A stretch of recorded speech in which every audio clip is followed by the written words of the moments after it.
right, so I think we'll get our next session going here. If everybody wants to grab a seat. While everybody's grabbing a seat, first I just want to thank Dave and the team here in Austin. Courtney, Jessica, Sandy as well, Elizabeth. This conference has been phenomenal. The agenda is excellent, the venue is fantastic, and this collection of speakers is great. And I also want to thank the industry in here also just for collaborating with us. I think especially this day and age with hospital systems, your collaboration is critical for us kind of providing great care for the kids and providing educational opportunities. So thank you all as well. This is the way. So I think Dave touched on it earlier, and just to emphasize, this is the goal, the vision for collaboration and for us to be meeting and mingling and learning and sharing and everything in this conference. So thank you all.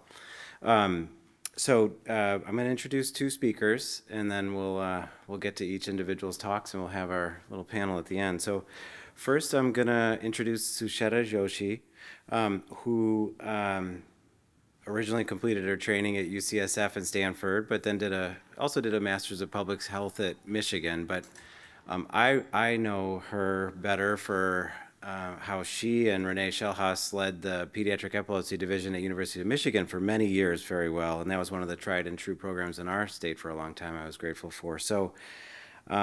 But she has recently taken a job at CHLA and is also a professor at USC, the Keck School of Medicine, and she's serving as the Comprehensive Epilepsy Program Director there. She does everything, right, as an epileptologist, pediatric epilepsy care, EEG reading, EEG monitoring. And as I've learned from many lectures you've given recently, and I see here, one of her more primary clinical interests recently has been improving the access to pediatric epilepsy care through telemonitoring or telemedicine, and then also transitioning adults to epilepsy care clinic. She's made some really big improvements in our state with that technology and then elsewhere. And she has a lot of roles, great roles that we're grateful for in our field. So she's medical director and currently on the advisory committee of the American Academy of Pediatrics National Coordinating Center for Epilepsy.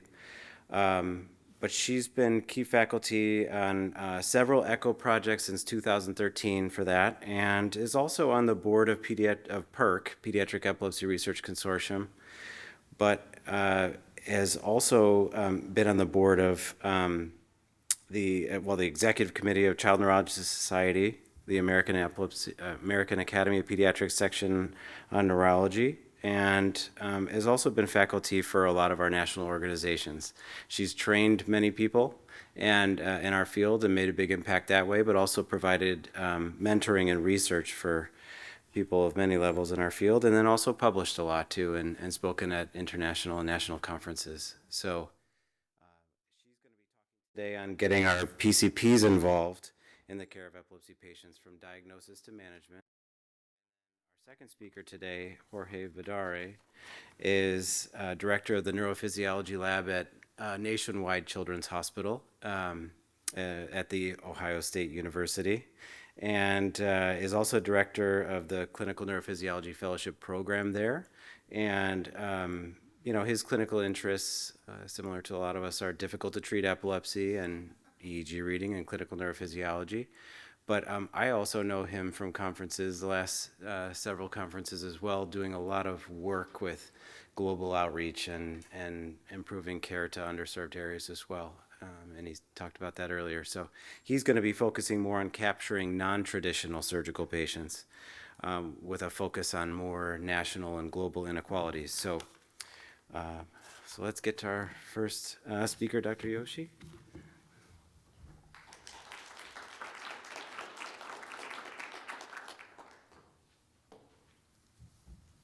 Good afternoon, everyone. In the spirit of Caribbean time, since we are already running a little bit behind, I'm going to put us a little behinder and spend some time. I want to thank Dave for the opportunity to speak here today. This may be a bit of a spoiler alert moment, but I also want to congratulate Dave for a very prestigious award that he is going to get at this year's Child Neurology Society meeting. It's the Arnold Gold Humanism Award, and actually I share the podium with a former recipient of that award, so I'm in great company. So congratulations, Dave.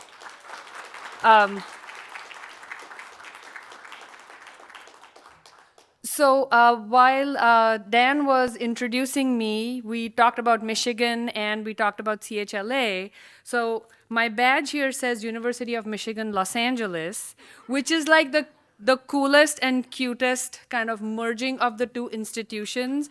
Because if any one of you are college football fans, they're both going to play each other in the Big Ten Championship starting this year. So it's an incredible coincidence.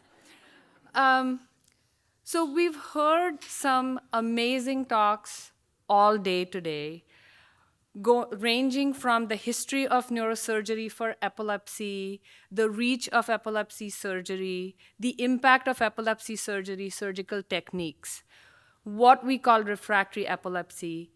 I'm going to do a little bit of a dial back and go back to the basics. And here again, I really want to thank and applaud Dave for thinking about this topic as part of this curriculum, because really, as I think about it, getting the primary care doctor involved is really key in epilepsy management. So I have no relevant disclosures to this talk. And the reason I say that primary care doctors are key to epilepsy management is because I look at epilepsy management as a team sport. Again, I've made references to football, and you can see it on my slide, but I really look at epilepsy management as a team sport. It is not just about one person, it is about everybody who takes care of the child who is effective in managing the epilepsy. The quintessential tip of the iceberg of epilepsy care, I always like to say, epilepsy is not just about treating the seizures, but it really, because epilepsy is not just recurrent unprovoked seizures, even though all of us have read the ILAE definitions, some of us in this room might have even been participant to those papers, but it really is a complex disease where recurrent unprovoked seizures are but one symptom. Mental health, learning challenges, behavior problems, and other physical health comorbidities really make up the whole gamut of management of epilepsy. But then in all this, why the PCP? If we're talking about managing a complex disease, shouldn't we be doing it? Again, I want to take a step back and think about where our patients come from. We're going to hear about global disparities, national disparities, regional disparities, and many of us here today are in level 4 epilepsy centers, at quaternary care epilepsy centers, but not all our patients are in that immediate vicinity. Our patients come from many parts of the country where they might not even have a neurologist, and really it's their PCP who has to do some or a lot of the epilepsy management. PCPs form the medical home of a child with any chronic condition. They are involved in longitudinal care, a lot of times from birth until a child graduates from pediatric practice. There is a familiarity not just with the patient, but also with the family. And many times, it's the primary care doctor who first hears about that first seizure in a child. And therefore, it is important for us to keep them at the center of our care team. They are also important because they can harness the local community for school, mental health resources. When I was in Michigan, I was there for a long time. I often did not know what the school health district in the Michigan Upper Peninsula could offer, but a phone call to the PCP would often help me with getting those resources. I cannot tell you how important this is, particularly in the under-resourced communities. So what I'm going to do is talk, but potentially preach to the choir here about some very basic things that we should remind ourselves, to remind our primary care doctors to help with, because they can really be partners in this. Probably seizure and epilepsy 101 is about safety. So here are some of the topics I'm going to touch upon while I talk about the role of the PCP in diagnosis and management. And again, it's a reminder to myself every time I see a child with epilepsy that these are aspects I should make it into my notes, make it into my communication with primary care doctors so they can take this a step further. For those of you in the audience who have a role in any level of primary care, that seizure safety education is really important. Telling a parent what to do and not to do after a seizure is just as important as counseling them about side effects of the next best medicine. It is just as important as talking to them about epilepsy surgery. I would like to remind all of us that when a child first presents with seizures, we should think about a CPR class for caregivers because these are going to be the first responders when the child has that convulsion at home. Water safety, really important. Again, we take it for granted, but I am always amazed at how when I go through this with a family in clinic, they don't really know about this. And nobody has told them about it. I have had families tell me, I wish my pediatrician had told me, I saw my pediatrician 2 months ago, 3 months ago. So talking to our families about bathing and swimming only with direct supervision, be sure to mention every body of water. I think this was drilled into me in Michigan more than anywhere else where there's a lake around every corner virtually. And then very important, discuss a seizure rescue plan. I know there's going to be a whole session on seizure safety medications and seizure rescue plans, but a primary care doctor should be talking to kids about that seizure rescue plan at the very beginning when they first present with seizures. This comes up all the time. My child has epilepsy. Can my child play sports? I don't think anybody in this room will disagree. The short answer and the long answer are both yes.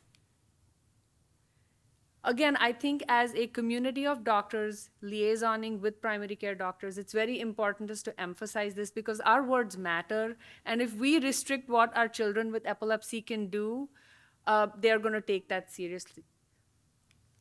There's no evidence that seizures are induced by playing sports. There are even several studies that suggest the benefit of exercise towards epilepsy. Of course, the risk of injury varies based on what sport you play, and there is a really nice paper looking at the risk of sports and the risk of injury with regards to sports, sort of categorizing sports into, okay, let me see if I can do this. Good sports, group 2 sports where there is some risk of injury, and then some sports where you really want to take pause and see whether the risk and benefit what outweighs what. The quintessential next thing that, again, primary care doctors should be very well versed with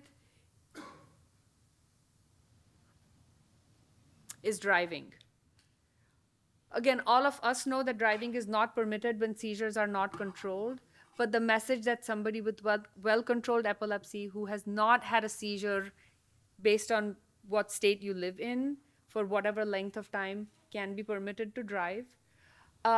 Making sure that the community of doctors that is your referral base knows your state's laws about driving. And I'm moving from one state where it was a very different scenario, whether it was a physician-reported state or not. So again, being familiar with that is really important, particularly when you are discussing epilepsy care with the primary care provider. As I said, discussing driving is really important even before a child sees a neurologist. I cannot tell you how many times I hear this in my clinic. I wish this had been told to me before. And this is not a discussion that should be limited to an epileptologist or a neurologist, but we should empower our primary care physician workforce to have this discussion so that they don't come into a neurologist's office unprepared. For all of us, it's really important to think about the implication of a teenager who was driving and now can't drive because of epilepsy, and discussing those issues and those emotions and feelings with a teenager who cannot drive. A case that comes to my mind is a 17-year-old who could not drive, and it changed that child's life for the duration of the time that he could not drive. But again, it was one of these discussions when we talked it through that was really helpful.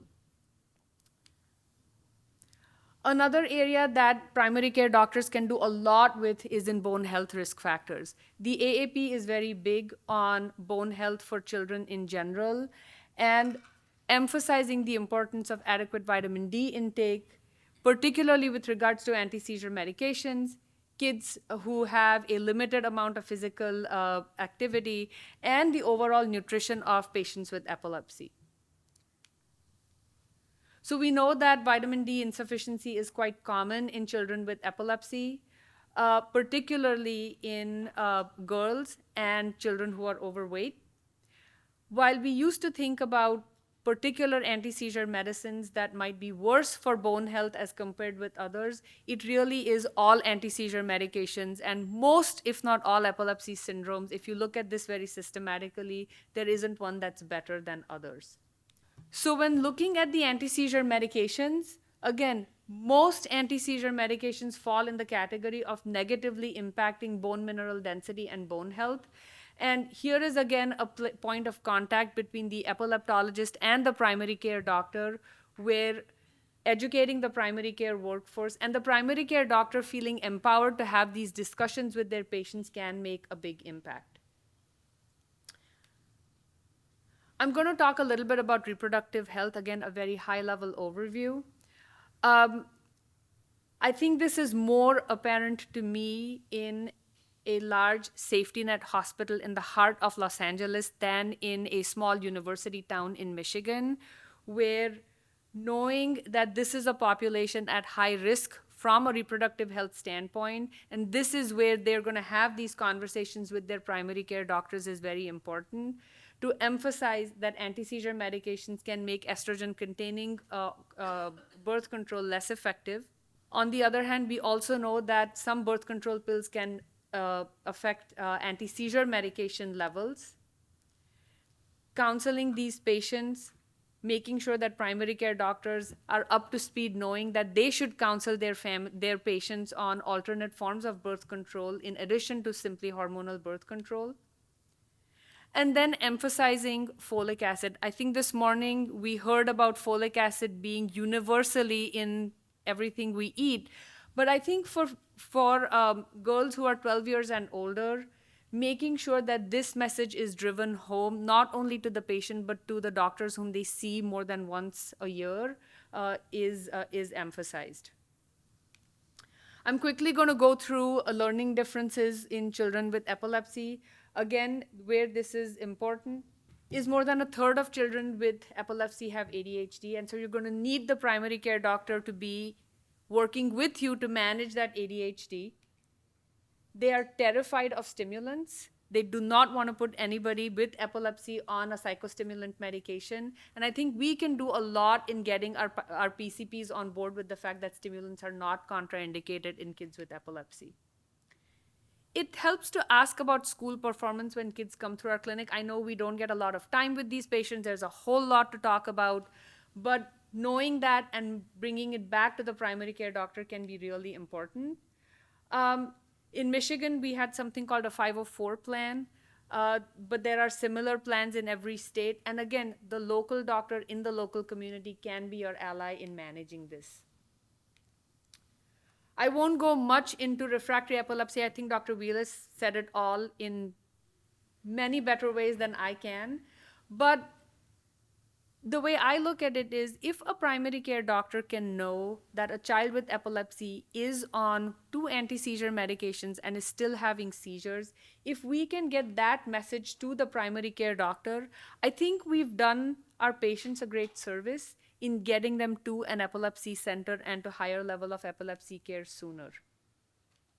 So thinking about this from the perspective of a primary care provider, the take-home points for me are to make sure that our primary care doctors are comfortable in basic seizure safety. They know driving laws. They can put together or at least talk about a seizure action plan, folic acid supplementation, and that they can recognize refractory epilepsy and make that referral. Once again, it's a team sport, and we should do better at engaging the primary care workforce because, again, as this room knows very well, there aren't enough of us, let alone pediatric epileptologists, but not even pediatric neurologists, to manage this very large number of children we have with epilepsy. Primary care doctors don't feel comfortable managing epilepsy in their children. And I don't need to get into what wait times to see a pediatric neurologist are. I think that's a very optimistic estimate based on Jim Bale's paper, but it's suffice to say that it's long. So then how can we engage PCPs in treating epilepsy? These are some very easy things. I think this is low-hanging fruit that we can do, which is making sure that a seizure action plan is available to PCPs, making sure that our treatment plans are well communicated to PCPs, particularly about the coexisting conditions and comorbidities of epilepsy, including PCPs in discussions around epilepsy surgery and other treatments of epilepsy. A very simple thing that we can do is for children on the ketogenic diet, something as elementary as flagging a chart to say that this child has an allergy to dextrose or sugar, making sure that primary care doctors know not to prescribe liquids and sugar-containing supplements and tablets. These things can go a long way in primary care doctors feeling more empowered and part of the epilepsy treatment plan. There are models to engage primary care doctors on a more societal basis, on a larger community basis, and that's something that I was involved in through the American Academy of Pediatrics to build these hub and spoke models where PCPs can come to an epilepsy specialist, get a little learning, get a little training, and then present cases and get advice. It's a very nice and elegant model. Again, we don't have enough time to talk about it by itself, but there are challenges to implementing it effectively. But things like epilepsy curricula that are really drilled down into primary care doctors through every outreach opportunity can go a long way in making primary care doctors partners in epilepsy care. I just want to remind ourselves, even though we don't need reminding, it's a good thing to do, is that when you have a team at the center of a child with epilepsy can consist of us, but also a lot of national organizations with a common shared goal of making the lives of children with epilepsy better. And there are lots and lots of resources that we can use to get to our families. So I think with that, I'll stop and hand it over to Dr. Vidaure to take it to an international level. Thank you.